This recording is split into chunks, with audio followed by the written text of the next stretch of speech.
오늘 큰 변화를 앞두고, 자, 뭘 보려고 했냐면요. 우리는 일본을 닮아가는가? 아까 경제 관련해서 L자형 이야기 나왔었죠. L자형 이야기 나올 때마다 저는 늘 이 이야기를 가지고 올 수밖에 없습니다. 이 책이 나온 게 언제더라? 2015년인가? 2015년인가? 아마 그맘때쯤에 나온 책이었던 것 같아요. 그때는 LG경제연구원에서 우리하고 일본은 다르다. 그래, 우리하고 일본은 다르다. 라고 이야기했어요. 근데 갈수록 닮아가요. 갈수록 닮아가요. 요 카지 파친코 책 파친코 나왔고 드라마 나왔고 요 책이 조금 더 재밌습니다. 요 드라마보다는 요걸 바탕으로 해서 제가 요 자료를 언제 만들었더라? 22년 아마 초반 22년 초반쯤에 만들었던 자료를 마치 사골처럼 계속 우려먹고 있는데요. 23년이 되었을 때 과연 한국은 어떤 모습일까라고 봤을 때 한국의 금리는 4, 5% 기준금리 4, 5% 돼 있을 것이다. 미국은 3.5%쯤 되지 않았을까? 이렇게 생각했는데 요게 바뀌었죠. 요게 뒤바뀌었습니다. 웬걸? 야, 한국이 3.5고 미국이 5.5입니다. 한국이 3.5고 미국이 5.5입니다. 그리고 한국은 기존에는 예대 마진을 2.5% 정도 남겨 먹었었는데 지금은 기준금리 3.5%에 4% 후반에 예대 마진을 금리가 대출이 되고 있어요. 그 말인즉슨 예대 마진이 반토막이 났다. 정부에서 많이 억누르잖아요. 요거 감시합니다. 야, 너 예금, 너 수신금리가 얼마고 여신금리가 얼마인지 보니까 야 이거 악덕기업이네 이거 악덕기업이네 이렇게 막 낙인 찍기 시작했죠. 낙인 찍기 시작했습니다. 그러니까 예대 마진도 별로 안 붙어 있는 상황. 정상적으로 뭔가 시장이 그냥 시장 논리대로 시장 흐름대로 흘러갔다면 아마 한국의 기준금리는 지금보다 3.5%보다 더 높았을 것이고 예대 마진도 예전 수준이었다면 지금은 대출금리 상단이 어제 그제 뉴스가 나오면서 대출금리 상단이 7%를 넘어서 갔다면서 막 호들갑을 막 떨고 있잖아요. 근데 하단이 7%가 될 수도 있었습니다. 기준금리 미국처럼 5.5% 갔다면 하단이 7% 될 수 있습니다. 미국이 지금 모기지론 대출금리 얼마인가요? 오늘자 뉴스에 나왔습니다. 7.4%입니다. 7.4%. 이 금리로 집 살 수 있나요? 못 삽니다. 야, 너 집 사지 마라.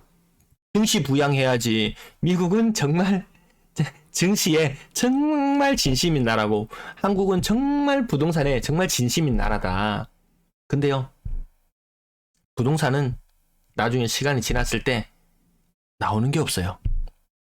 엉덩이에 깔고 앉아가지고 살면 나오는 게 없어요.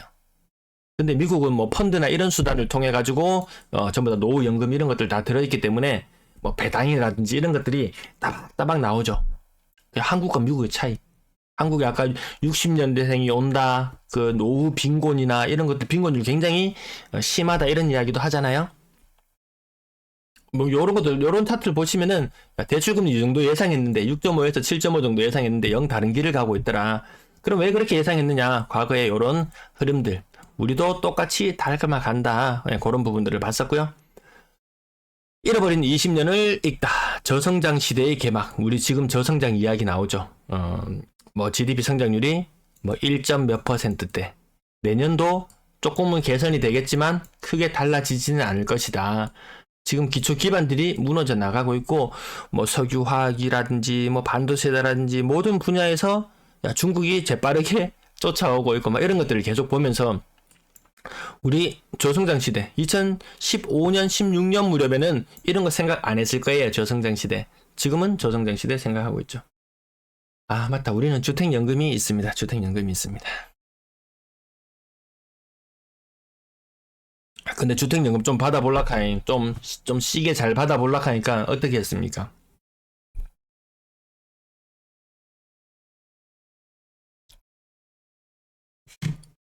그 시장 가액 떨어뜨렸죠. 저 자꾸 공시지가밖에 말이 안 떠올라가지고 그 가격을 막 떨어뜨렸죠. 그래서 평가되는 금액이 좀 절하될 거예요. 그래서 이 가격 대비 별로 안 되네 싶은 생각이 들 정도. 하지만 주택연금 받아야 됩니다. 주택연금 받고 하려면은 결국에는 나중에 그 은행들이 돈 나눠주고 이랬던 부분들 그 손실을 메꾸려 그러면 어떻게 해야 됩니까? 집값을 우리는 무조건 떠받치고 있어야 됩니다. 그거 무너져 버리면, 집값이 무너져 버리면은 주택연금 받는 부분에도 치명적일 수 있거든요. 정말 주택에 진심일 수밖에 없겠구나. 그러면 그렇게 진심이면 오르겠지. 소득이 정체되는데요. 저성장 시대로 가는데요. 실질 소득이 줄어든다는데요. 우리 불황이 장기화될 수 있다는 이야기도 지금 뉴스에 심심찮게 나오고 있어요. 수출 지금 폭망하는 이야기 나와 있죠. 인구 고령화 나와 있죠. 요거는 아니에요. 중앙에서 지방으로 아니죠. 우리는 중앙 쏠림, 대기업에서 중소기업으로 이것도 아닌 것 같고. 뭐 아무튼 요 제목들만 보더라도 야 지금 우리나라 이야기하고 똑같네라는 생각이 저절로 들지도 모르겠어요. 채팅도 잠깐 천천히 볼게요.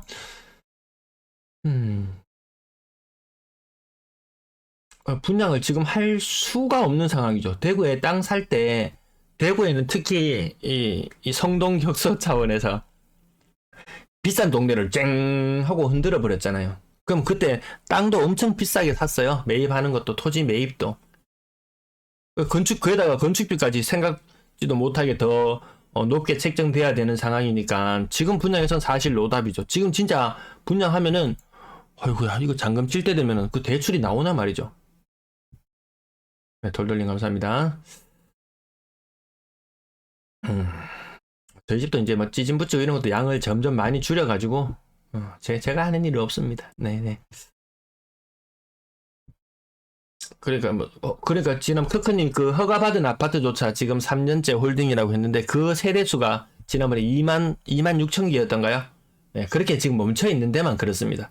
신축 뭐 새로 인허가를 안 해줘도 넘쳐나는 그런 상황이 있는 것 같습니다. 커피 조아님 말처럼 6억 이하 가격이 조금 오르면서 가격 폭을 6억 이상에 있는 그 상단에 있는 아파트들과 가격을 맞춰 갈 수 있을까? 저는 그게 좀 힘들다고 보거든요. 위에 애들이 가만히 안 있거든요.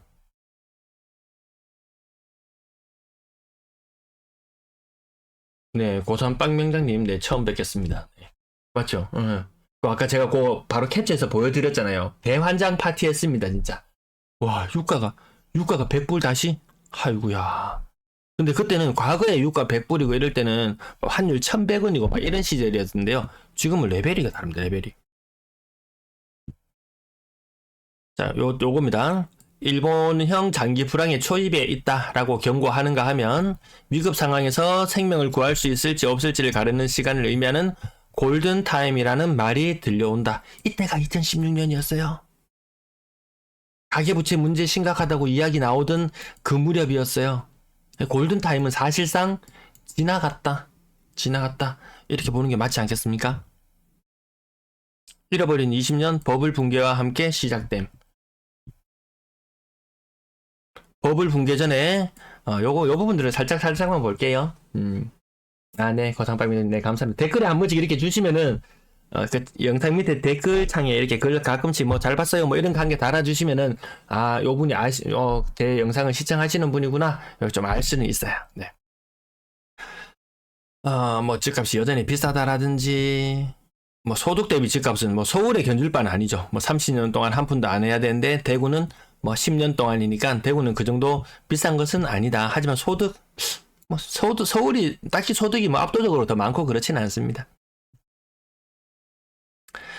네, 일본의 집가 흐름 보시면은요, 꼭지를 찍고 내려가던 무렵에 초반에는 좀 완만했어요. 완만하게 내려가다가 쭉 빠지기 시작하고 이런 모습들. 요 과거 영상에서 살펴봐 주시면 될 것 같아요.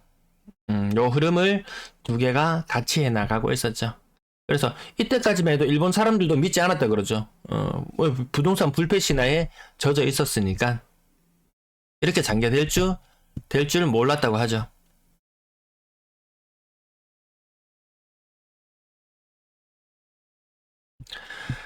한국의 투자자 반응 외인 도망.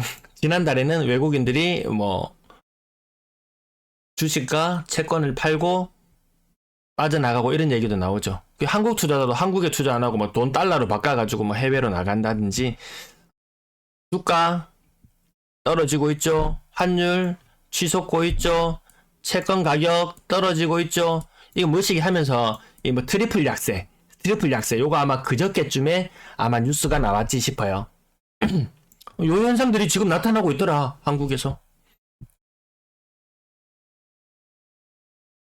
요거 좀 오래된 자료인데요. 요거 채권 수익률 과거에 올라가던 모습들 보여줬는데, 이게 어느덧 4%에 와 있습니다. 어느덧 4%에 와 있어요. 코스피 지수 많이 올랐다 반등했지만, 며칠 전에는 2400대도 지금 2400대인가요? 지금 기억이 안 나는데, 아마 요 정도 가격대에 지금 내려와 있어요. 주가도 이상하게 진짜 박스권 오래 갑니다. 요때 환율이 요 2020년 예, 제가 요 영상을 21년 초에 만든 영상이 맞네요. 21년 초에 만들었을 때 그때 환율도 오르고 있다고 1270원이라고 말했는데 지금 얼마인가요? 1350원입니다. 1350원.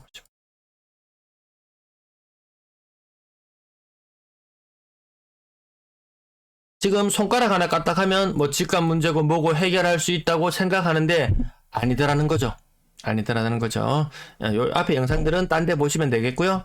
요거 오랜만에 보시죠. 호미로 막을 것을 가래로도 못 막는다라고 할 때 요 가래, 요 소가 요 끌고 가고 있는 거 여기 밑에 큰 삭같이 생긴 거, 가래였고요. 자, 나머지 뭐 대차대조표 불황이라든지 이런 부분들, 임금 추이, 예, 연평균 임금 지금 많이 높아져 있고 일본보다도 오히려 더 높은 그런 상태로 보이기도 하고요.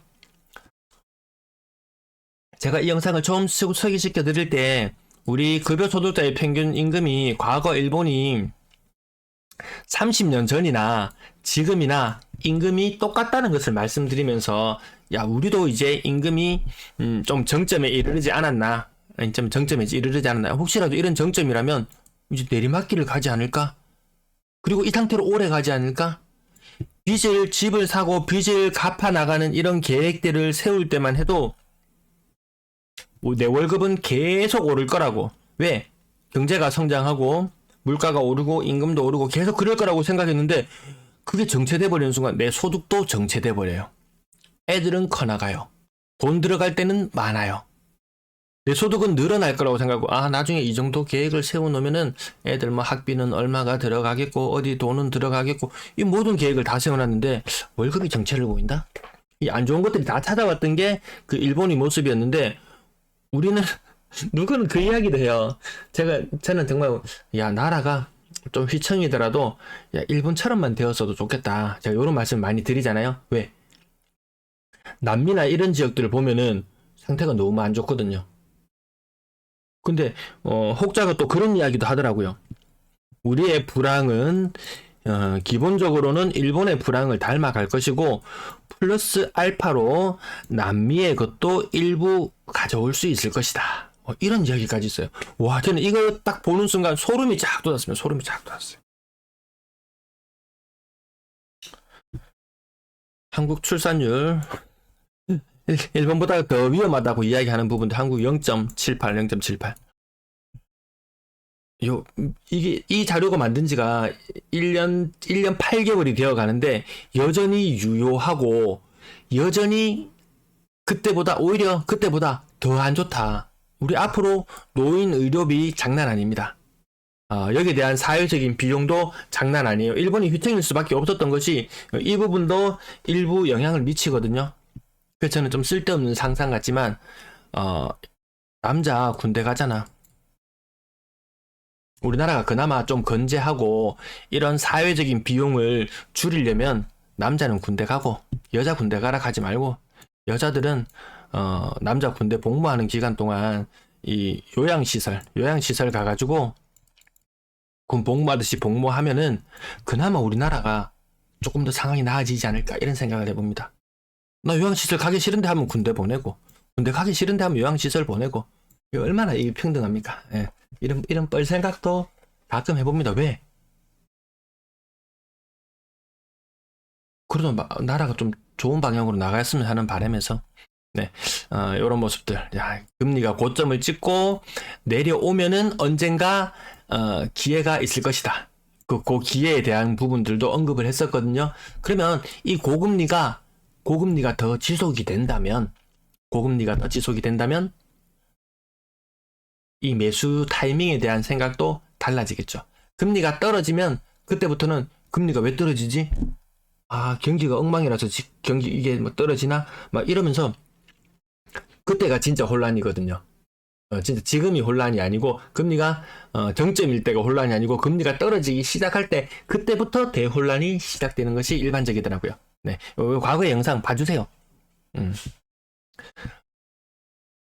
지금 우리가 어디에 있는지 요 책 저거 어디 중고 서점 이런 데 가면은 3, 4천 원 주면 살래나?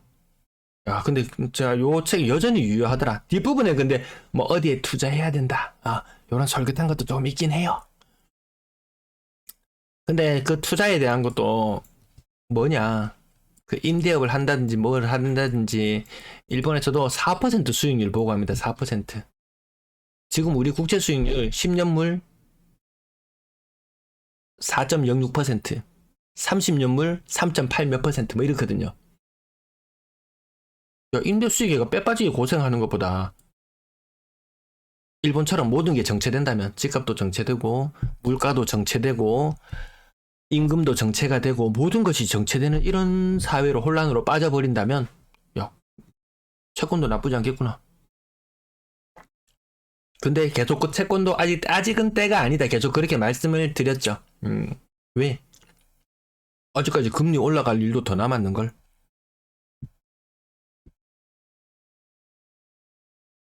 여기 성공하는 방식이 있는데 아무튼 그 투자라든지 아니면 뭐 상업지의 건물, 관광객들이 많이 오는 곳을 뭐 중점적으로 노려가지고 뭘 뭐 해야 된다 이런 것도 있는데 여기는 또 너무 많은 돈이 들어가요. 특히 대구 안에서 뭔가를 관광이나 이런 걸 한다면 희망은 더 없죠.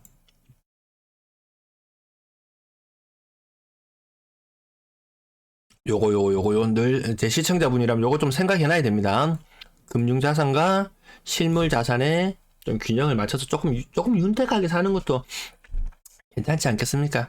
실물자산에 다 몰빵을 해버리고 나서 마음만 부자인 상태 60년대 그런 마음만 부자인 60년대생들이 몰려와서 야간에 택배하고 노동자 비하하려는 거 아닙니다. 이 60대가 되면 신체적으로 이게 많이 힘듭니다. 많이 60대까지 나지만 어느 순간 또 뭐 70대가 된다든지 이렇게 어느 순간 사람이 팍팍 이렇게 좀 늙어가더라고요. 힘이 많이 빠지는 것 같더라고요. 보니까 이런 흐름들 뭐 배터리도 시장도 제 댓글창에다가 배터리도 누가 누르셨던데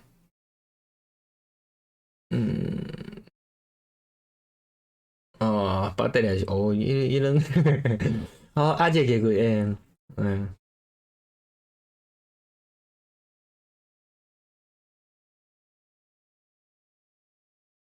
그러니까 진짜 뭐 계속 오르고 뭐 해야 되는데 뭔가 멈추면 진짜 안 됩니다. 이 부동산 시장도 멈추면은 우리 시급했잖아요. 거래량 줄어들어서 시급했잖아요.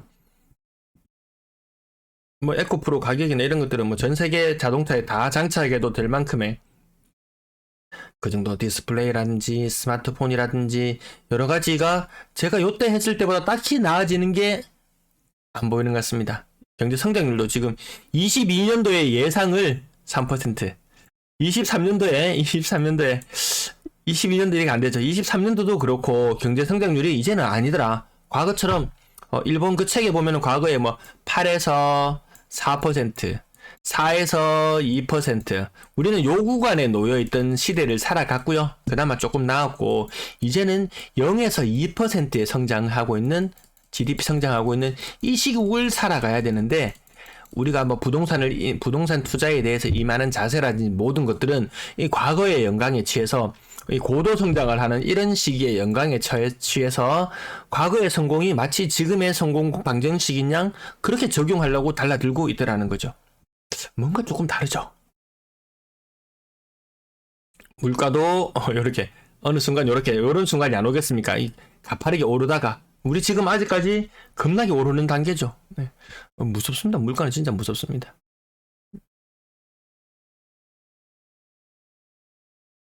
위기의 순간 가장 무서운 건 채무. PF부터 시작해서 해결된 게 한 개도 없어요. 자영업자 부채 문제, 해결 안 됐어요. 기업들, 중소기업들 50%가 좀비 기업이죠.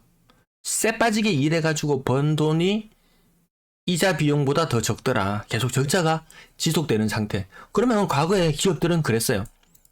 야, 누가 장사해가지고 돈 벌어서 살아. 도시는 팽창한다고.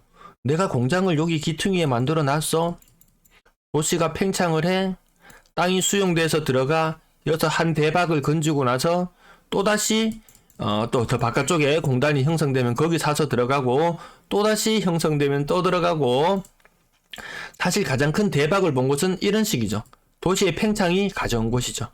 대구 인구 1년에 2만 명씩 줄어드는데 도시의 팽창 기대할 수 있나요? 도시의 팽창 기대할 수 있나요? 기대하기 힘듭니다. 기업들이 숨통이 트이고 싶어도 트이기가 힘들어요.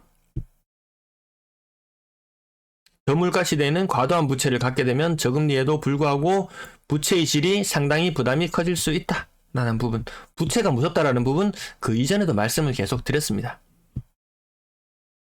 요게도 과거에 다 있네요. 말들이 다 있네요. 제가 맨날 보는 내용들이 요거니까 개인이 고성장 시대 막 4%, 8% 그런 고성장 시대, 아니면 임금이 1년에 지나고 나면 물가 오르듯이 막 임금이 1년에 막 4%지 5%지 쭉쭉 빵빵 오르던 그런 시절, 그 다음 고물가, 이런 기존의 패러다임에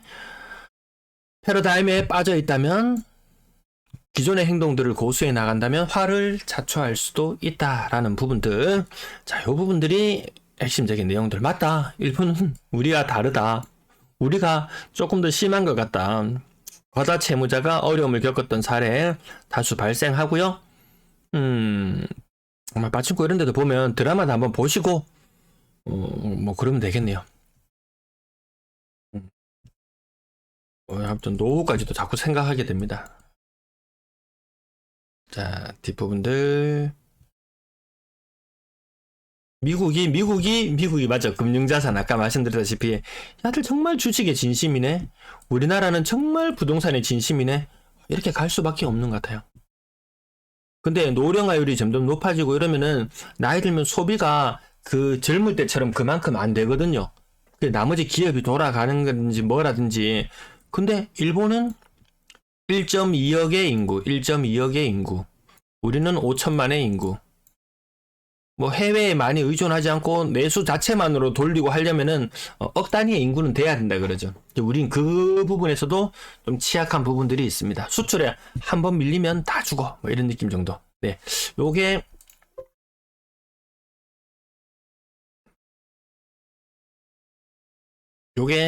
제가 오늘 영상 제목으로 달아본 큰 변화를 앞에 두고 방향을 찾다. 이 부분에 대해서 과거에 그런 부분들 나와서 전반적으로 경기 상황이 그렇게 좋지 않다. 과거의 일본처럼 좀 이 비슷한 L자형 패턴으로, 요 뉴스 제목이잖아요. L자형 장기 침체. 요런 모습으로 좀 빠져들 수도 있겠구나라는 부분 때문에 가지고 왔고, 지금 나오고 있는 부동산 대책이라는 것이 실효성이 별로 없어 보인다. 그 부분 때문에도 가지고 왔고요. 그렇다면 제일 중요한 건 요거죠. 사람들 요런 거 해주면 제일 좋아합니다. 매수 시점 찍어드림. 매수 시점 찍어드립니다.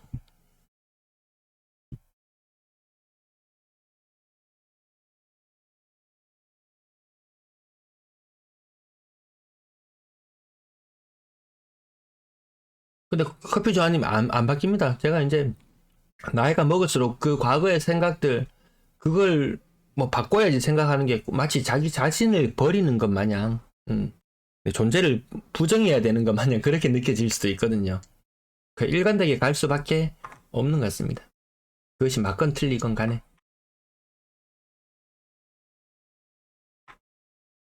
많이 떨어진 것 같은데 집 살까? 추가 매수 해볼까? 매수 시점 찍어드림. 요 과거였습니다. 뭔가 이야기를 좀 하고 좀 이렇게 해보려 그러면 이 빨갱이.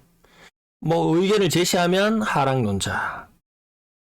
일본과 주택순환 이론 이 두 가지를 보면서 자꾸 말을 하면서 빨갱이도 되었다가 하락론자도 되었다가 부정론자도 되었다가 염세주의자도 되었다가 맨날 달라진 게 없죠.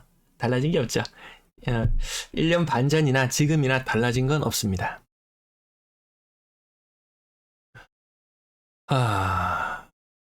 예. 이호선님 진짜 일관되시죠? 이호선님 지금도 계신가요? 이호선님 정말 일관되십니다. 일관되게 아주 오래전부터 이호선님 오늘도 아주 일찍 들어와주셨잖아요. 예, 정말 오랫동안 함께 해오시는 분들이 많습니다. 또 뭐 집을 사서 가시는 분도 계시고요.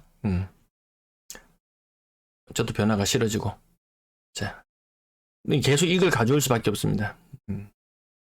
저금리 시절에 불타올랐다가 간다. 제가 이걸 잘못 가져왔나요? 요거 형사정책연구원 2015년 수준의 가격이라도 지켜낼 것인지 결정해야 한다. 지금 일부 아파트들 아직도 2017년, 2018년 가격에 머무르는 곳들이 있어요. 한 번이라도 더 충격이 온다면 좀 아리까리하긴 합니다.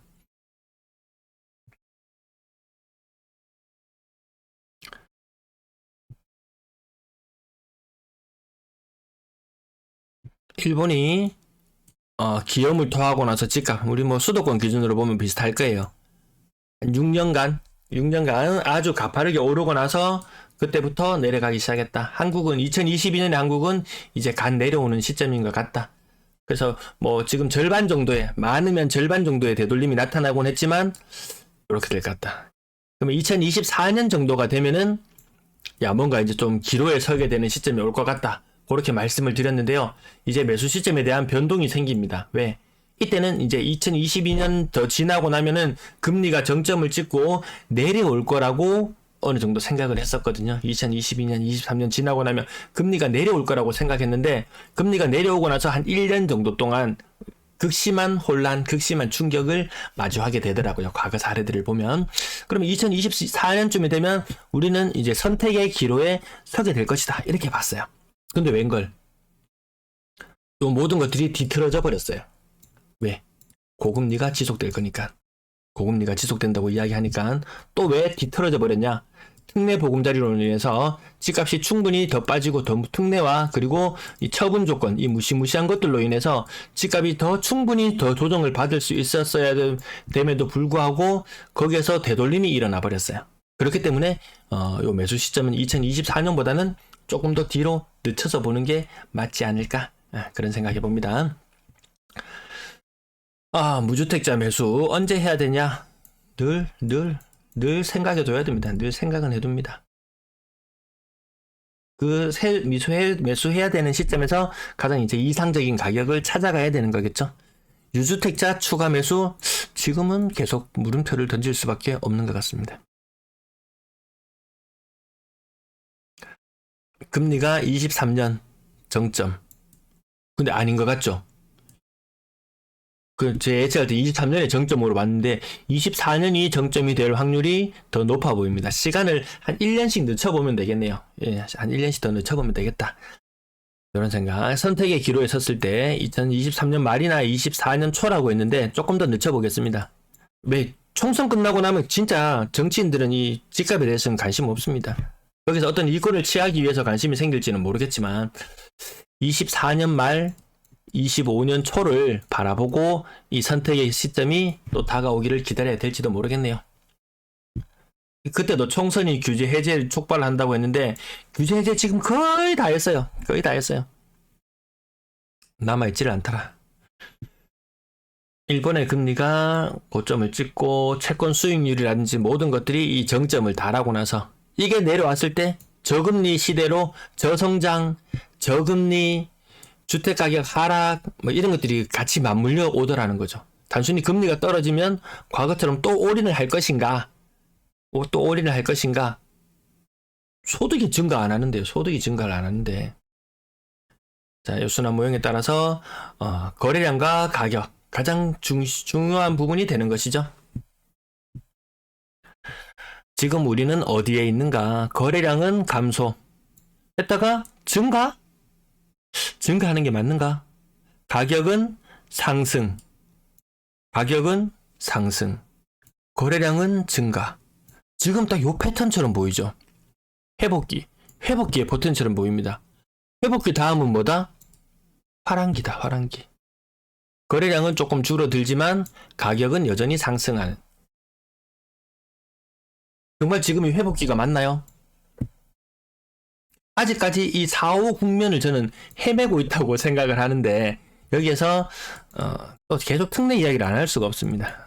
돈 뿌리는 거죠. 돈 계속 뿌리면서 뭔가 다른 길을 가고 있더라.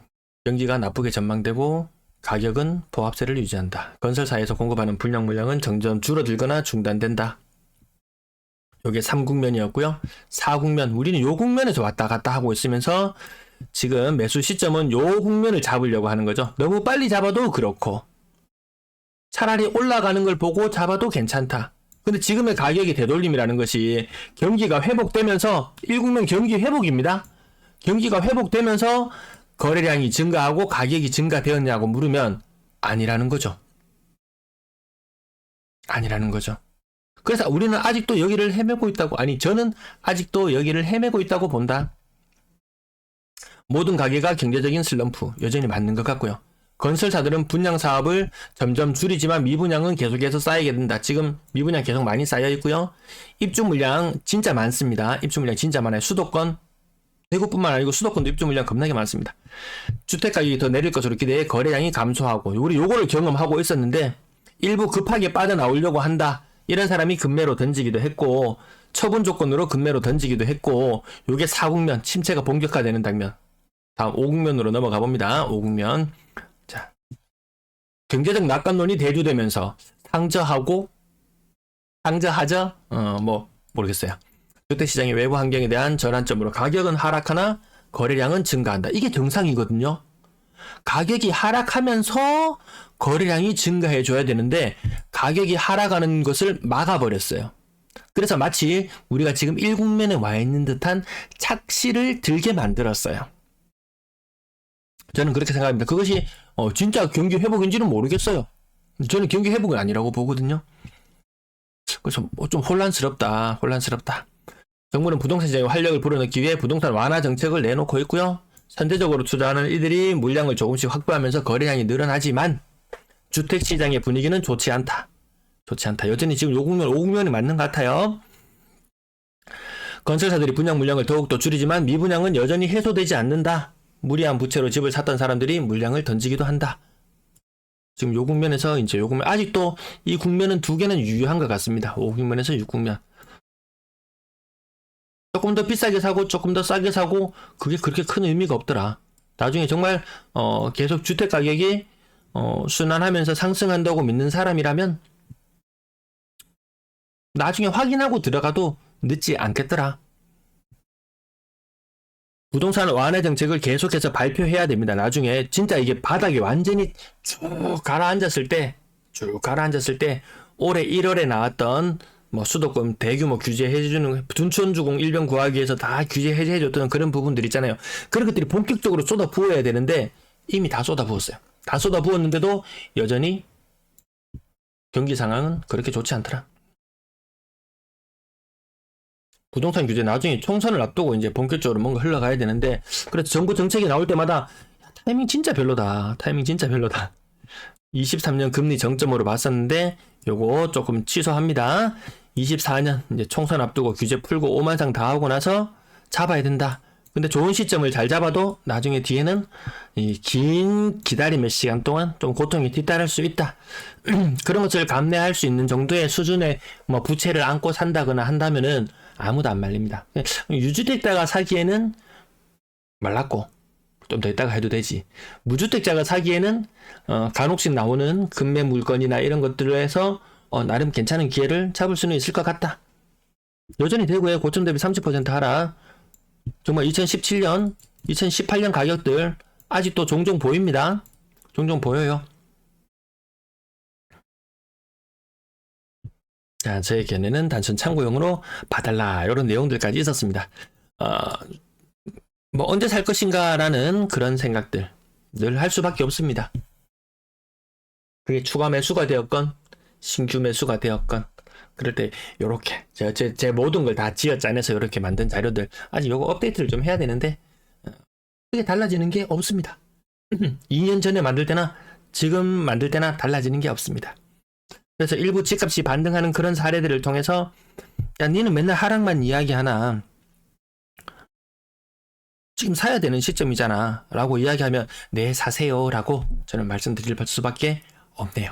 요 큰 틀에서 봤을 때 흐름이 달라지지 않았더라. 다만 시간이 조금 이연되었을 뿐이지 달라지지 않았다.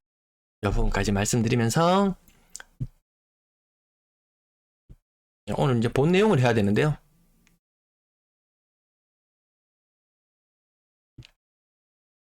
본 내용을 안 하고 계속 지금까지 많이 흘러왔네요. 댓글 잠깐만 볼게요. 그린이 정말 쉽지 않죠. 예. 많이 생각할수록 그렇습니다. 그러면 어땠냐? 과거에는 어떠했느냐? 많이 생각하고 고민하고 재고 따지는 사람이 물건을 하면 물건은 이미 다 나갔어요. 아무 생각 없이 막 지르면 되는 시장이었어요. 그게 과거의 경험칙이죠. 그걸 현재 상황에 똑같이 적용을 한다? 아니죠. 일단